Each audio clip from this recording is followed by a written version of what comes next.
দুর্নীতি দমন কমিশন যে একটি অনুসন্ধান কমিটি গঠন করেছেন, এটা সম্ভবত 26 কি 87 এপ্রিল, হ্যাঁ, মানে হাইকোর্ট ডিভিশন যে আদেশটা দেয় তার দুদিন আগে এই অনুসন্ধান দল মানে কাজ আসলে শুরু করে ধরেন 27 কি 28 তারিখ থেকে।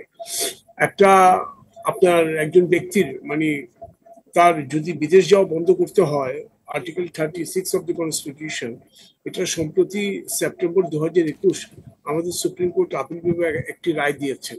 সে রায়তে 8টা ইনগ্রেডিয়েন্টস দিয়েছেন কোন কোন ক্ষেত্রে বিদেশ যাওয়া রোধ করা যাবে।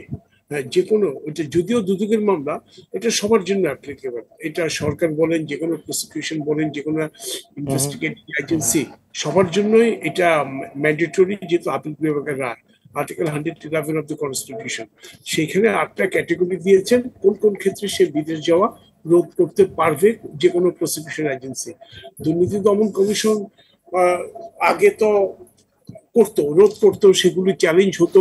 জনাব খুরশিদ আলম, একটু সম্পূরক প্রশ্ন, আপনি যেগুলো বলছেন সেগুলো আইনের নিশ্চয়ই ধারা, এবং আপনি আইনজীবী হিসেবে আপনি হয়তো আরো বিস্তারিত ব্যাখ্যা দিতে পারবেন। সেই আইনের জায়গা থেকেও যদি দেখি, মানে দর্শকদের মধ্যে এই প্রশ্নটা এসছে যে সেই একজন রাষ্ট্রীয় কর্মকর্তা, প্রজাতন্ত্রের কর্মকর্তা, যেই সম্পদের আমরা বর্ণনা পাচ্ছি, সেটি বানাতে গেলে তো একটা আইনের ব্যত্যয় ঘটাতে হবে নিশ্চয়ই।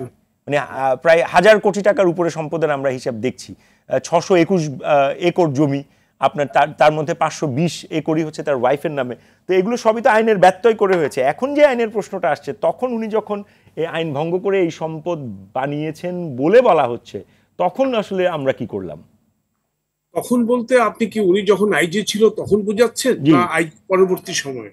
না, উনি তো সম্পদগুলো আইজি থাকা অবস্থায় 90% সম্পদ করেছে। মানে আপনার প্রশ্নটা কি এটাই, উনি আইজি থাকার সময় কেন দুদক জিনিসগুলো বের করতে পারলো না, এটি কি প্রশ্ন? জি, এইটা বাংলাদেশ না, পৃথিবীর কোনো দেশেই সম্ভব না।